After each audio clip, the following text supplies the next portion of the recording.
Hello everyone. तो आज का जो हमारा टॉपिक है वो है ट्वेल्थ के प्रैक्टिकल्स के ऊपर। मैंने बोला था कि मैं एक छोटा सा इंस्ट्रक्शन वीडियो बना के आपको दूंगा। ये छोटा सा इंस्ट्रक्शन वीडियोस में हम लोग बात करेंगे कि ट्वेल्थ के प्रैक्टिकल्स में कुछ जो इम्पोर्टेंट कमेंट जो हमें मिल रहा था, बेसिकली ये पीसीबी से रिलेटेड, फिजिक्स केमिस्ट्री बायोलॉजी से रिलेटेड ये वीडियो है। और ये जो वीडियोस में आपको पता है कि फिजिक्स केमिस्ट्री आपका रोशन सर करवाए हैं और बायोलॉजी का मैंने करवाया है, जिसमें से आपका इंस्ट्रक्शन तो कॉमन ही होता है, पर बायोलॉजी में 2-3 टॉपिक ऐसा था जो कमेंट में आ रहा था, मेरे को लगा कि इसके ऊपर एक छोटा सा वीडियो बना दे ताकि सारा डाउट क्लियर हो जाए।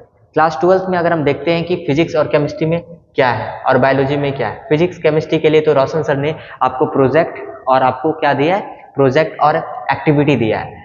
जो भी आपको प्रोजेक्ट मिला है फिजिक्स में, आपको सीधा सा समझना है कि फिजिक्स का जो भी आपका प्रैक्टिकल्स है वो आपको कौन सा कॉपी में लिखना है, प्रैक्टिकल्स के कॉपी में लिखना है। दैट मीन्स कि प्रैक्टिकल्स का जो लैब मैनुअल का जो कॉपी आता है, नॉर्मली आपको मार्केट में मिल जाएगा। प्रैक्टिकल्स का कॉपी आप मांगोगे कि प्रैक्टिकल्स का कॉपी चाहिए, जिधर एक तरफ व्हाइट एक तरफ प्लेन रहता है, वो कॉपी आपको मिलेगा प्रैक्टिकल्स का।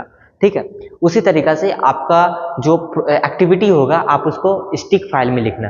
ठीक है, ये आपका हो गया फिजिक्स का। केमिस्ट्री का अगर हम बात करते हैं बायोलॉजी में, तो बायोलॉजी में मैंने क्या किया, बस 2 चीज़ है, आपका एक प्रोजेक्ट है और एक आपका प्रैक्टिकल्स है। बहुत सारे लोग का डाउट था, क्या सर स्पोर्टिंग एक में है, क्या सर स्लाइड प्रिपरेशन एक में है। सारा चीज़ एक आपका प्रैक्टिकल्स में ही सारा मैंने लिखवा दिया है। प्रैक्टिकल्स आपको एज इट इज लिखना है जो आपको दिया गया है टीचर के द्वारा। आनंद सर ने आपको जो भेजा है आपको एज इट इज लिखना है प्रैक्टिकल्स को। और प्रैक्टिकल्स में आपके पास एक्सपेरिमेंट है और स्पोर्टिंग है, दोनों एक है। एक्सपेरिमेंट में मेजर एक्सपेरिमेंट जो आपका सीबीएसई का पार्ट था, माइनर और स्लाइड प्रिपरेशन सारा एक्सपेरिमेंट में ही हमने प्रैक्टिकल्स के कॉपी में लिख दिया है। प्रैक्टिकल्स का कॉपी नॉर्मल आप मांगोगे मार्केट में आपको मिल जाएगा, और स्टिक फाइल में आपको A4 साइज प्रोजेक्ट पेपर जो होता है उसमें आपको क्या करना है, आपको प्रोजेक्ट को बनाना है जो टॉपिक है ड्रग्स एडिक्शन। यहाँ पे मैंने आप देखोगे कि वो बहुत सारे फोटोज को मैंने लगाया है। आपको अगर आप चाहते हो कि आपको वही फोटोज चाहिए तो आप उसका कलर प्रिंट करके फोटोज को कट करके आप पेस्ट कर सकते हो। तो आपको पीडीएफ कहाँ पे मिलेगा, आप बोलोगे तो मैं पीडीएफ को ग्रुप में डलवा दूंगा। ठीक है, ग्रुप में डलवा दूंगा। वो जो पीडीएफ का जो ग्रुप जो मैंने जहाँ से मास्टर कॉपी मैंने तैयार किया है वो पीडीएफ को मैं आपको ग्रुप में डलवा दूंगा। आप वहाँ से फोटो को प्रिंट करवा लेना उस प्रोजेक्ट को, और उससे फोटोज को कट करके आप पेस्ट कर देना वाइट साइड तरफ जो प्रोजेक्ट में आप पेस्ट करते हो। ये आपको करना है। ठीक है, ये बेसिकली बायोलॉजी वाले लोग के लिए इंस्ट्रक्शन है। और बेसिकली फिजिक्स केमिस्ट्री में तो अगर फोटो है तो फोटो डालो, ऐसे फोटो नहीं, उसमें ज़्यादा डायग्राम आपका बनाना होगा। बायो में मैंने जो प्रोजेक्ट है उसमें ड्रग्स एडिक्शन में मैंने कुछ फोटोज डाले हैं। आप खुद से भी फोटोज गूगल से निकाल के आप उसको कलर प्रिंट करा सकते हो। ये चॉइस आपका है कि आप कैसे करो, आपके लिए क्या ईजी होता है। अब उसके बाद हमारे पास डाउट यही बार बार आ रहा था कि क्या सर प्रैक्टिकल्स कॉपी में जो होते हैं वो प्रैक्टिकल्स करना है, प्रैक्टिकल्स कॉपी में ठीक है, प्रोजेक्ट करना है स्टिक फाइल में, जो प्लास्टिक का स्टिक फाइल आता है आप उसमें करो। ठीक है, बेसिकली वो फाइल में आपको डालना है।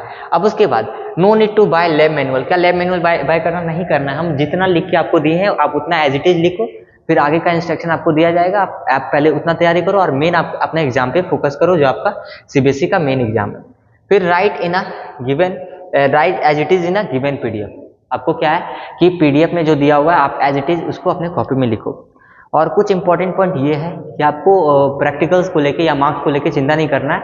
आप पार्ट ऑफ स्कूल के स्टूडेंट हो तो आपको इसके बारे में सोचना नहीं, बस आपको अपना काम सही से करके आना है और आगे का जो इंस्ट्रक्शन होगा वो प्रॉपरली आपके पास आएगा। और बेसिकली जो बायोलॉजी के ग्रुप के हैं, बेसिकली जो अपनी पढ़ाई को कर रहे हैं वो तो बेटर है। अगर उनको मेरा प्रॉपर नोट्स चाहिए जो मैं क्लास में करवाता हूँ, लेक्चर चाहिए, रिवीजन लेक्चर चाहिए, तो बेसिकली वो क्या कर सकते हैं, अगर वो ग्रुप में है तो एक बार हाई कर सकते हैं। मैं उस ग्रुप में आपको ऐड कर दूंगा जिस ग्रुप में मैं नोट्स और पीडीएफ को डाल रहा हूँ, स्कूल वाले ग्रुप में। ठीक है, स्कूल वाले ग्रुप में डेट मीन्स कि एक नॉर्मली आपको क्या करना है कि एक बार हाई कर देना है आपको। जो मेरा नंबर वहाँ पे दिया हुआ था, सिर्फ बायोलॉजी वाले स्टूडेंट आपको आप ग्रुप में होंगे तभी हम आपको ऐड करेंगे, गर्ल्स का अलग बॉयज़ का अलग ग्रुप में। ठीक है, तो आप अगर आपको लेक्चर चाहिए और नोट्स चाहिए जो मैं करवा रहा हूँ, कुछ क्वेश्चन जो प्रैक्टिस डेली करवाता हूँ देता हूँ, तो आप एक बार हाई करना, मैं आपको ऐड कर दूंगा। ठीक है, और बेसिकली जो ग्रुप में नहीं है वो अगर लेक्चर चाहते हैं तो बेसिकली वो टेलीग्राम से तो आपको मिल ही जाएगा। ठीक है, तो this was the information video जो आपको यहाँ से आपको मिल गया। तो हम लोग मिलते हैं फिर से एक नए इन्फॉर्मेशन के साथ। अगर कोई इंस्ट्रक्शन आएगा तो थैंक यू।